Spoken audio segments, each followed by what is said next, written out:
What's up, everybody? Welcome. Thanks for tuning in. If you have not played Dragon Age Origins and you're an RPG fan, I can honestly say you don't know what you've been missing. And if you have, then you are aware that this is one of the more epic stories that has been told in all of gaming, right up there along the lines of Mass Effect, Fallout, Elder Scrolls.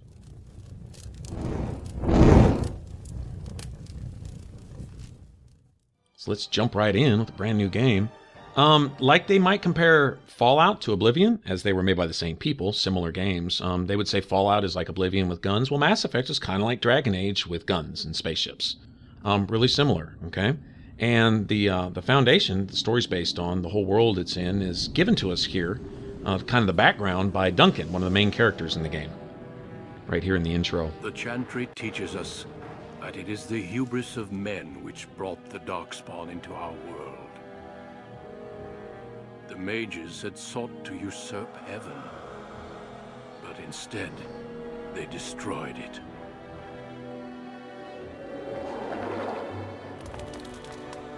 They were cast out, twisted and cursed by their own corruption. They returned as monsters, the first of the Darkspawn.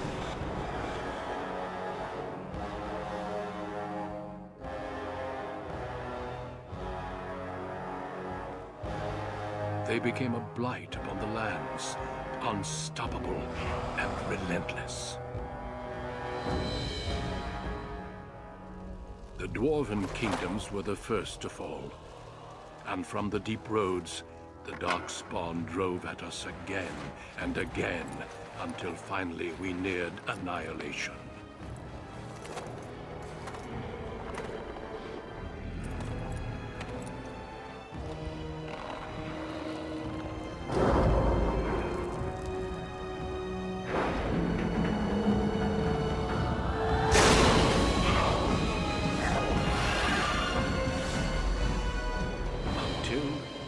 Grey Wardens came.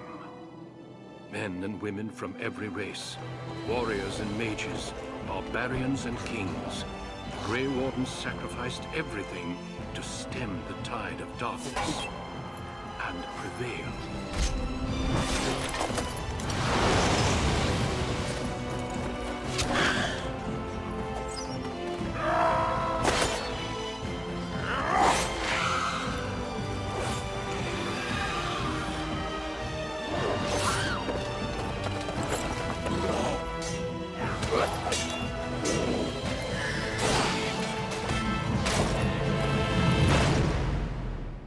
It has been 4 centuries since that victory, and we have kept our vigil.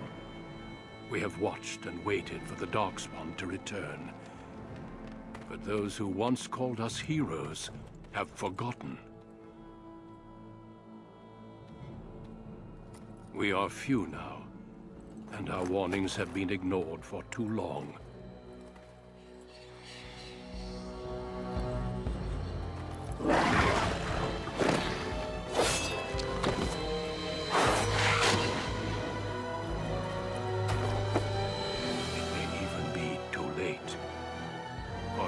Seen with my own eyes what lies on the horizon. Maker, help us all.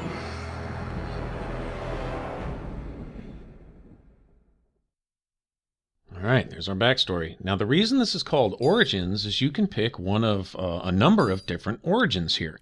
Not just your race and your class, but your actual background. Like here, I'm going to pick a Dwarven Noble.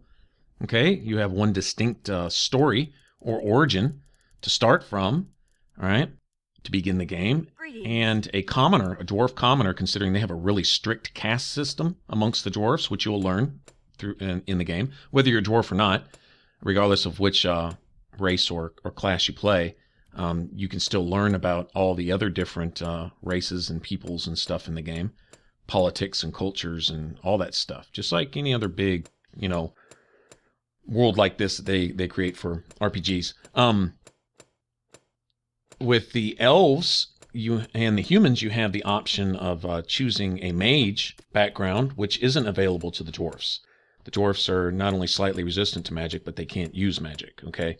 But the elves and the humans can, and The mage origin starts in the tower, which is a completely different area. Then the elves have city elves and forest elves, and then the humans start as somewhat of a noble, all right? Unless they're a mage, they start in the tower also. Okay, so you have all these different backgrounds, and they will impact and affect the way your game plays out, the way certain people treat you.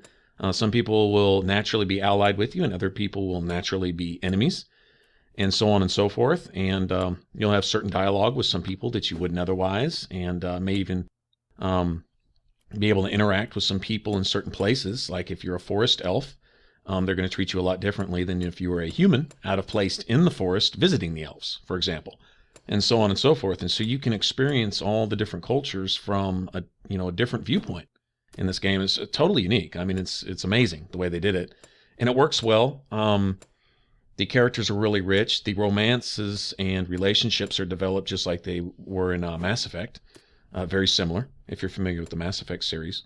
Of course, they're both made by BioWare, made by the same basic group of people, and so they're going to have their similarities, but they're different enough that they're totally unique also, and that's amazing. Fallout and Oblivion, I could say the same thing. In one you have post-nuclear, and the other you have fantasy, old world, type stuff.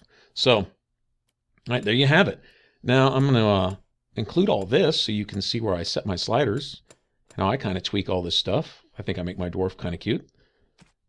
And then I have lost the spell. Get to test all the different voices. Do something else. I need buy, please. Till we meet again. How do you do? Damn, lost the spell. This is not good. Scoot. Greetings. Oh, that didn't work. My weapon isn't working. Move aside. Kind of like that one.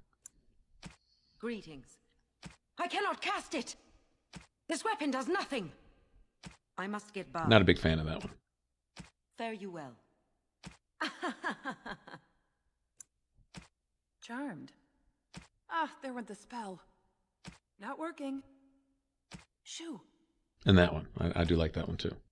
Farewell. Greetings. Oh, my spell!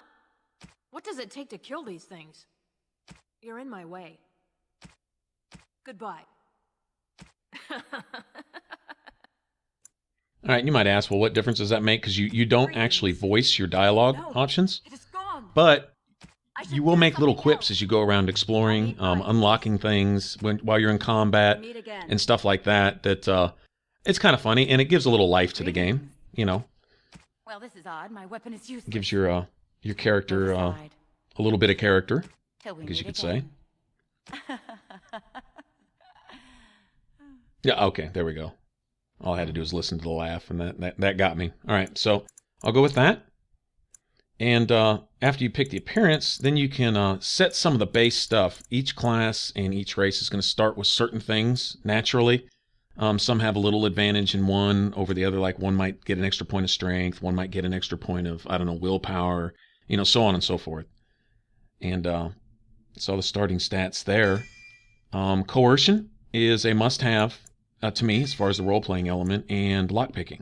I want loot, and coercion allows you to talk people into giving you their stuff and giving you more quests or giving you better rewards or things of that nature.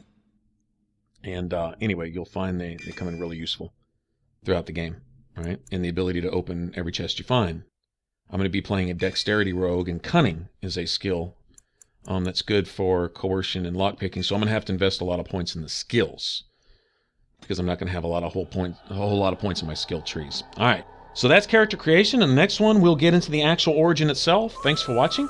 To catch the rest of the Dragon Age Origins as I upload it, hit the top box. And if you want to catch a complete list of all my playlists, hit the bottom, and to subscribe, hit that button over my head. All right, catch you in the next one.